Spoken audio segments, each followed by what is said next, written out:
인천 연수구을 출신 민경욱입니다. 오늘 의원 인사청문회는 지켜보시는 국민들 입장에서는 매우 유익한 시간이 될 거라고 믿습니다. 만약에 최 후보자께서 부정한 방법으로 투기로 이익을 얻으셨다면은 그 행위를 파헤치고 또 단죄하는 자리가 될 거고요. 만약에 그게 아니고 명백한 불법은 아슬아슬하게 비껴간 탈법과 편법이었다면 그 탁월한 재테크 기법을 국민 여러분들께서 한 수 지도 받을 수 있는 그런 자리가 될 거라고 생각합니다.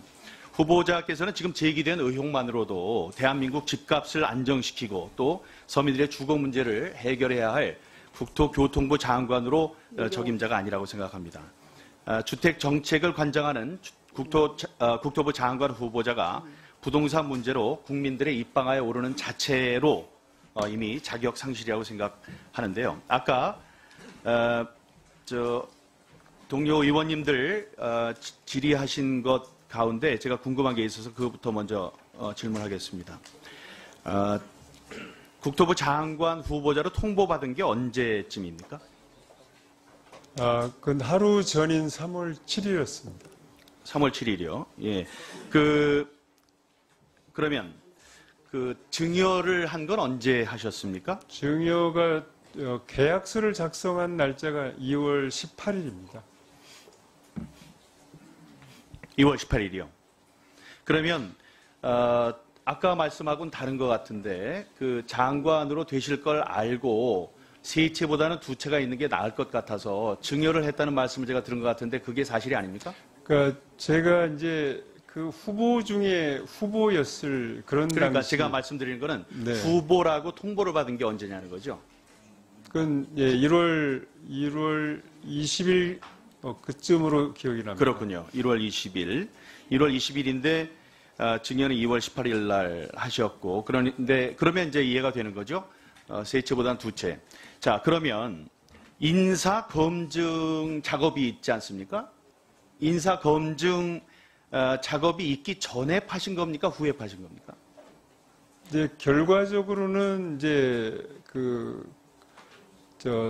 파는 게 아니고 통보 이제 전에 했고요. 된 것이고요.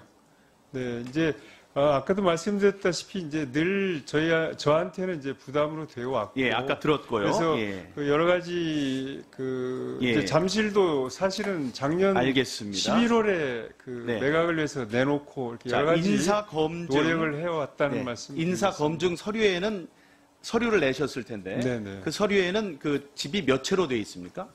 예, 2주택 1분양권 상태였습니다. 그 당시에. 2주택 1분양권이라는 세 채라는 거죠. 우리가 얘기하는. 그렇습니다. 그러면 청와대는 그걸 안 상태로 알았는데 그 이후에는 이제 증여를 하시게 된 거죠?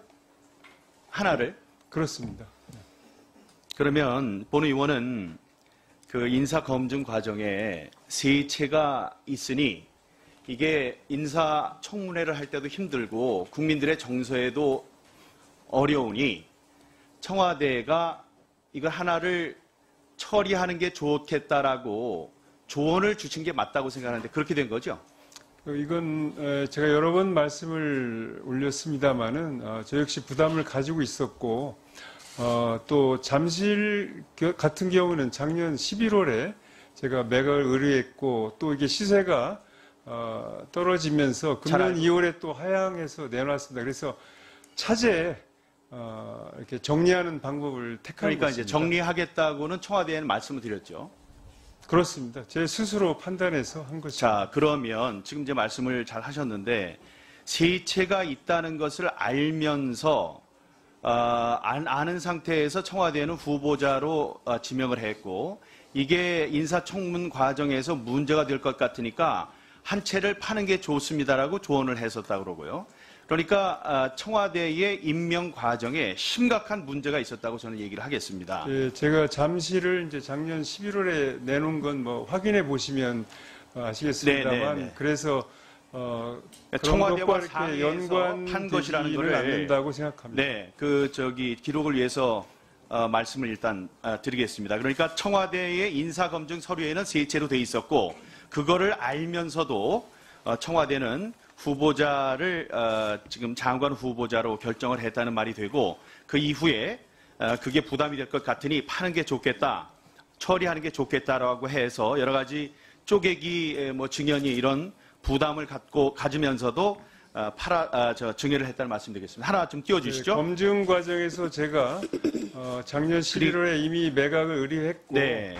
그리고 동의하겠다는 의사를 죄송합니다. 조금 이따 시간을 드릴 테니까요. 했습니다. 부랴부랴 그 증여 관련 서류를 작성했다는 것도 저기 나타나는데 저기 이제 사인한 게 나옵니다. 그 따님 성함이 아마 최윤자 미자 같은데 최윤미의 사인을 하라고 그랬더니 윤미라고 써놨어요. 이거 제가 볼 때는 최정호 밑에 있는 글씨체, 유리한 글씨체도 그렇고 이건 다른 분이 제가 볼 때는 최정호 후보자께서 작성을 해서 사인은 그냥 윤미라고 쓴 것 같습니다. 자, 이게 뭐가 문제가 되느냐. 본인과의 상의 없이 급하게 결정됐다는 것도 되지만 문제는 지금 이걸 반반씩 나눠주셨다면서요. 따님과 사위한테 반반씩 나눠주셨다면서요. 네네, 그렇습니다. 그럼 50대 50 아닙니까? 네. 그러면 사위하고도 이 계약서를 작성하셨습니까?